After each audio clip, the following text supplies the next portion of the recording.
What is up, everyone? Welcome back to the channel. This is your instant reaction to the top 25 rankings that were just dropped. I don't usually do these reactions because I work all day and sometimes coming at night, it's really hard to make these videos. But I really wanted to make this one because it was very big news for what was going to happen with Alabama, Miami, and South Carolina. I don't really include Ole Miss in this one because Ole Miss really wasn't competing for that. We all knew that Ole Miss had like a 7 or 6% or whatever. And at this point, Ole Miss didn't have anyone left on their schedule, and there was no one to really like bolster their resume. They played like Mississippi State at the end of the season, so it never really mattered. But these are the 25 rankings, and here's my thoughts.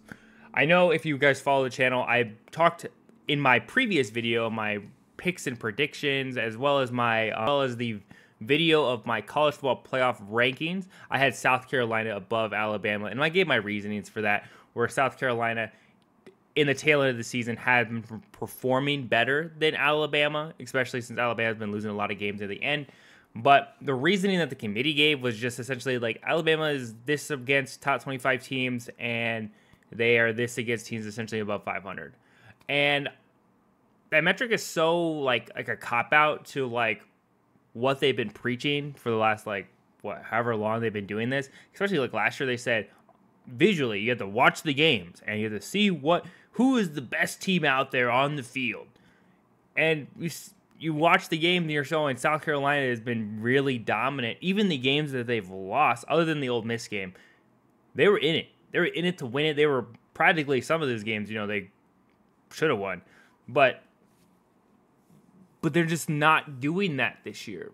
Like, what is the precedent for this? At this point, it just feels like the college football playoff rankings is just the AP poll, but like slightly better, I guess. Slightly better. Like, there's no real changes that happen.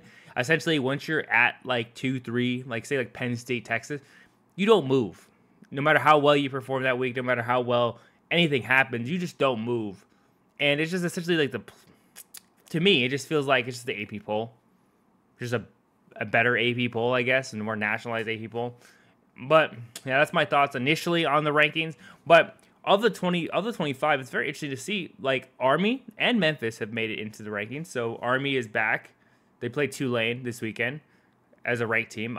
Memphis beat Tulane, and now they're ranked. I know they were on the edge of the AP poll, but I never knew they were in conversation for this.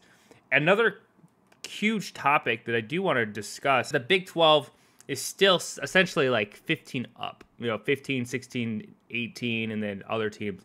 And I just don't think that's necessarily fair for anyway. And when I'm saying fair, I mean like really like not just like, oh, they have 2 losses, but it's like, say like ASU, for example. ASU has 2 losses against Texas Tech, Cincinnati, right? Really bad teams, not good.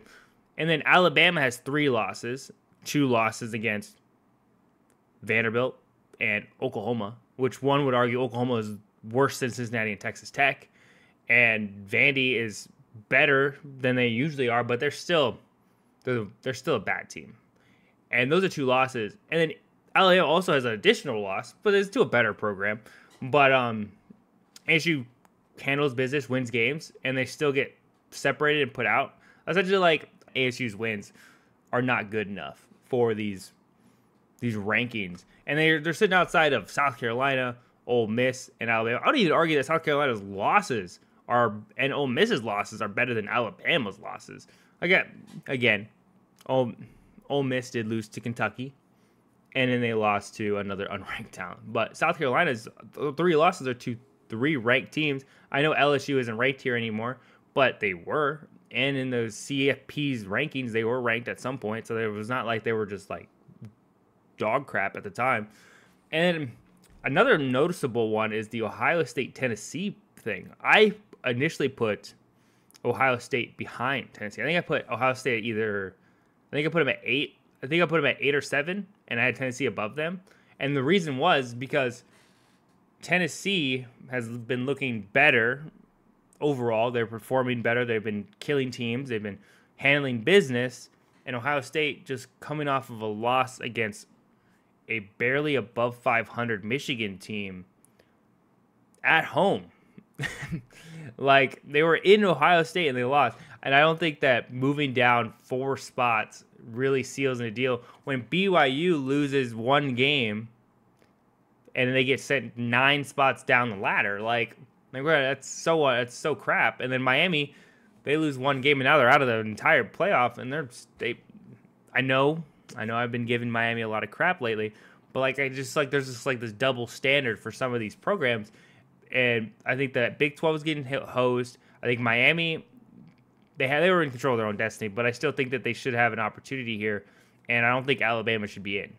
Just keep it honest. You lose 24-3 to Oklahoma near the end of the season. I don't think you're worth my time being in. Why? Why are you giving the time of day for that? As well as, yeah. And who knows? Who knows what happens over the next weekend? Now it's setting a precedent. SMU just can't lose, because if they lose to Clemson in the ACC, it's just already showing that the ACC can't have 2 teams. If SMU loses, they're out. It's over. They can go undefeated in the season for ACC play. They can do whatever they want. But if they lose to Clemson, their season's over. They're going to a crappy bowl game sometime in December, and it's just over. Clemson gets in, Alabama gets in, squeezes in no matter what. So, what is this? What is the precedent for these programs? What is this? I just think that there's no it's all up for interpretation, which then gives us no interpretation at all. Next, I wanted to move on to our bracketology bracket, which one could argue that this bracket is essentially practically final, but there's still some say Boise were to lose to UNLV, then UNLV would probably be behind Big 12 play, and then ASU would move up, et cetera, et cetera. But practically, these will be the teams outside the SMU play. These will be the teams that do play each other. And if we were to play today, this would be very interesting. It seems like the committee is innately trying to make it so that these SEC teams play in the cold, because let's see, you got Tennessee playing Ohio State in Buckeyes. You got the freaking Sun Devils playing in Penn State. You got Alabama playing in Indiana, in Notre Dame. The only team that's not playing in the cold is Georgia, and they get the nice coast way. They get to play Georgia, and then they play Texas, which is a quarterfinals match. So those are going to stadiums anyway.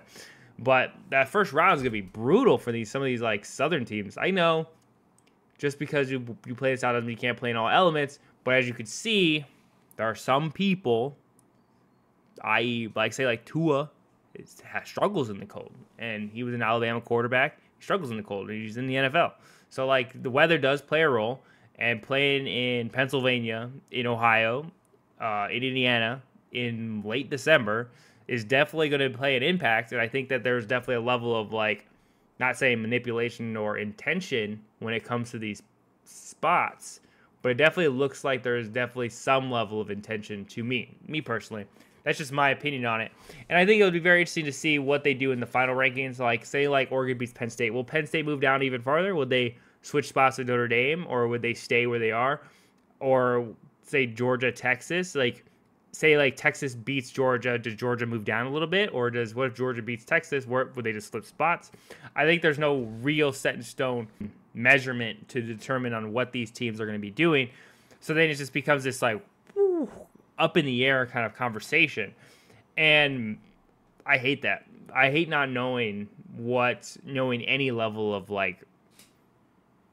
criteria, because it just seems like criteria changes every week. It seems like it changes on the freaking dime. One team gets the benefit of the doubt on this, but then that team doesn't get the benefit of the doubt because of other metrics that were never discussed in previous conversations. If we took last year as just the only metric, they're talking about looking at the team as it is today or yesterday. And if we're looking at the team as if it was today, that Alabama should not be where they are right now. Alabama should be replaced with South Carolina. I'm not an Alabama hater here. It's just Alabama has not been looking good the last 3-4 weeks. South Carolina, since that Ole Miss loss earlier this year, win. Commanding victories. The only victory that wasn't very much a commanding victory was against Clemson, a top talent team. But even in that game, near the end, their defense handled business. They didn't rely on their offense to win that game. Their defense stood strong and handled business. And I don't think I could say the same thing about Alabama in this conversation. So that's just my take.